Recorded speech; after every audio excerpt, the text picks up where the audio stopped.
I have yet to give a speech or have a meeting where somebody doesn't ask me the millennial question. What's the millennial question? Apparently, millennials as a generation, which is a group of people who were born approximately 1984 and after, are tough to manage. And they're accused of being entitled and narcissistic, and self-interested, unfocused, lazy. But entitled is the big one. And because they confound leadership so much, what's happening is leaders are asking the millennials, what do you want? And millennials are saying, we want to work in a place with purpose, love that. We want to make an impact, you know, whatever that means. We want free food and beanbags. And so somebody articulates some sort of purpose, there's lots of free food and there's beanbags, and yet for some reason, they're still not happy. And that's because they're missing, there's a missing piece. What I've learned is that I can break it down into four pieces, right? There are four things, four characteristics. One is parenting, the other one is technology, the third is impatience, and the fourth is environment. The generation that we call the millennials, too many of them grew up subject to, not my words, failed parenting strategies. Where, for example, they were told that they were special all the time. They were told that they could have anything they want in life, just because they want it. Some of them got into honors classes, not because they deserved it, but because their parents complained. And some of them got A's, not because they earned them, but because the teachers didn't want to deal with the parents. Some kids got participation medals. You got a medal for coming in last, right? Which the science we know is pretty clear, which is it devalues the medal and the reward for those who actually work hard, and it actually makes the person who comes in last feel embarrassed because they know they didn't deserve it, so it actually makes them feel worse, right? So you take this group of people, and they graduate school, and they get a job, and they're thrust into the real world, and in an instant, they find out they're not special, their moms can't get them a promotion, that you get nothing for coming in last, and by the way, you can't just have it because you want it. And in an instant, their entire self-image is shattered. And so you have an entire generation that's growing up with lower self-esteem than previous generations. The other problem, to compound it, is we're growing up in a Facebook, Instagram world. In other words, we're good at putting filters on things. We're good at showing people that life is amazing even though I'm depressed. And so everybody sounds tough, and everybody sounds like they got it all figured out. And the reality is there's very little toughness, and most people don't have it figured out. And so when the more senior people say, well, what should we do? They sound like, this is what you got to do. And they have no clue.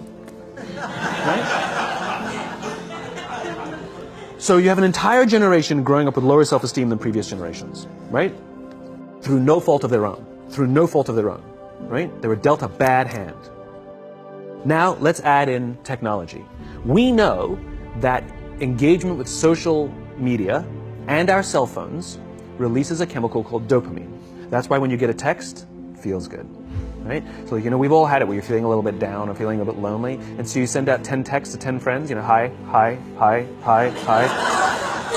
Because it feels good when you get a response. It's why we count the likes, it's why we go back 10 times to see if my Instagram is growing slower, did I do something wrong? Do they not like me anymore, right? The trauma for young kids to be unfriended, right?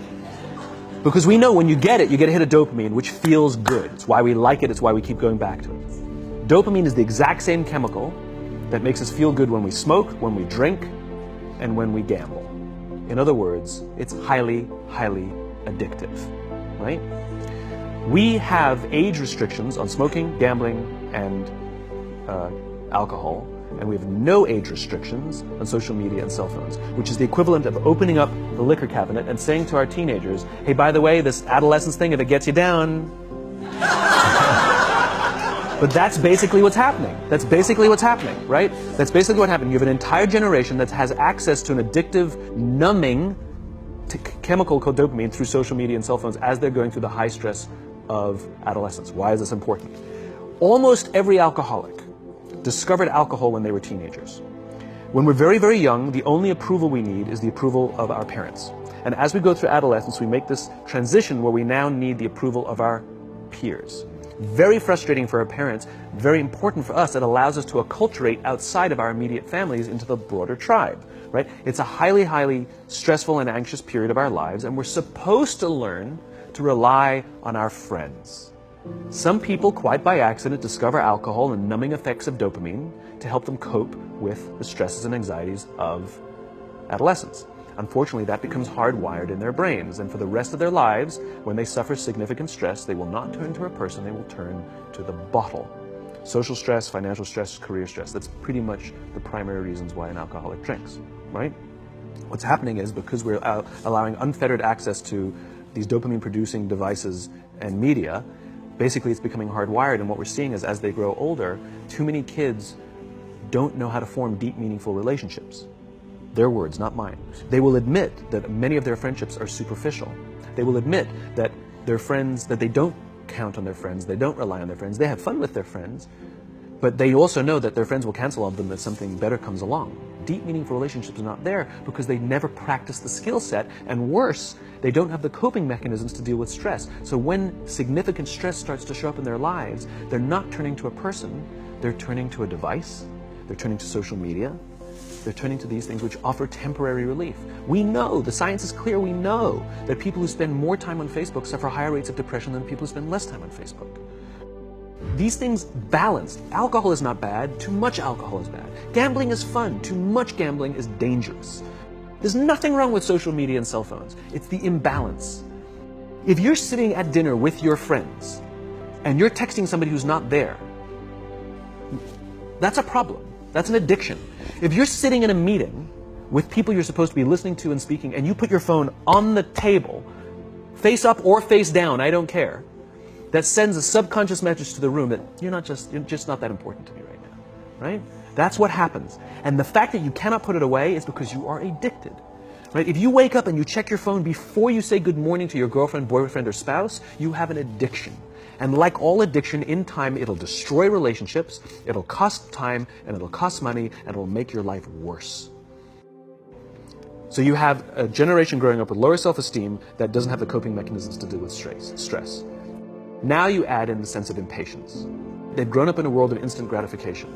You want to buy something, you go on Amazon, it arrives the next day. You want to watch a movie? Log on and watch a movie. You don't check movie times. You want to watch a TV show? Binge. You don't even have to wait week to week to week, right?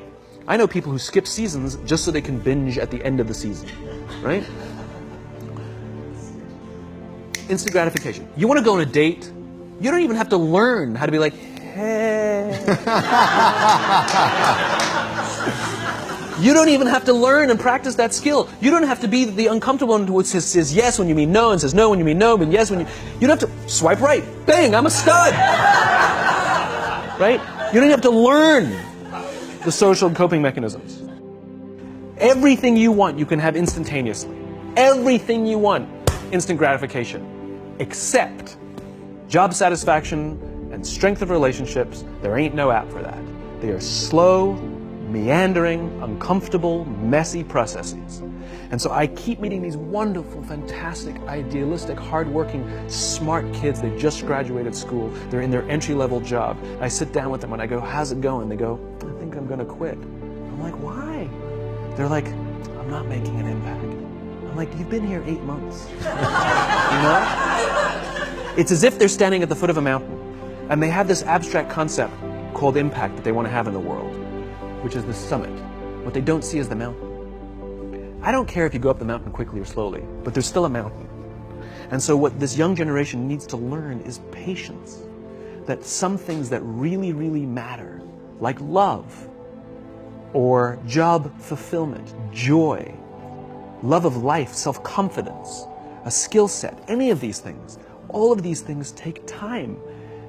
Sometimes you can expedite pieces of it, but the overall journey is arduous and long and difficult. And if you don't ask for help and learn that skill set, you will fall off the mountain, or you will, the worst case scenario, and we're already seeing it, the worst case scenario is we're seeing an increase in suicide rates, we're seeing an increase in this generation, we're seeing an increase in accidental deaths due to drug overdoses, we're seeing more and more kids drop out of school or take leaves of absence due to depression.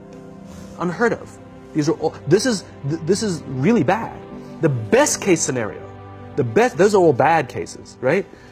The best case scenario is you'll have an entire population growing up and going through life and just never really finding joy. They'll never really find deep, deep fulfillment in work or in life. They'll just waft through life, and it'll be just, it's fine. How's your job? It's fine. It's the same as yesterday. How's your relationship? It's fine. Like that's the best case scenario. Which leads me to the fourth point, which is environment. Which is we're taking this amazing group of young, fantastic kids who were just dealt a bad hand. It's no fault of their own. And we put them in corporate environments that care more about the numbers than they do about the kids. They care more about the short-term gains than the long-term life of this young human being. We care more about the year than the lifetime, right?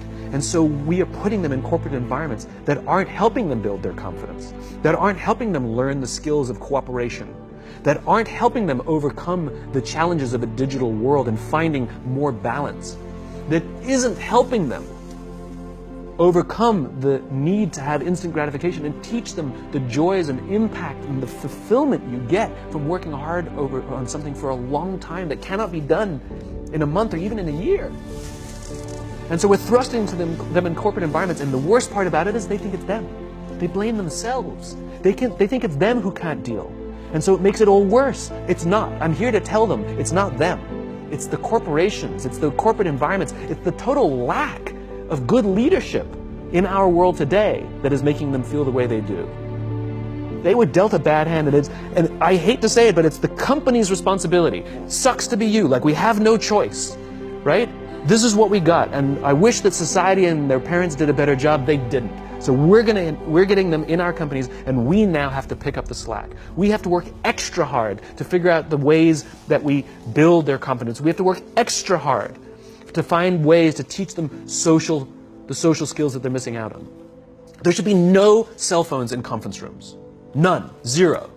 And I don't mean the kind of like sitting outside waiting to text. I mean like when you're sitting and waiting for a meeting to start, this is what we all do. We all sit here and wait for the meeting to start. Meeting starting? Okay. And we start the meeting. No, that's not how relationships are formed. Remember we talked about it's the little things? Relationships are formed this way. We're waiting for a meeting to start and we go, how's your dad? I heard he was in the hospital. Oh, he's really good. Thanks for asking. He's actually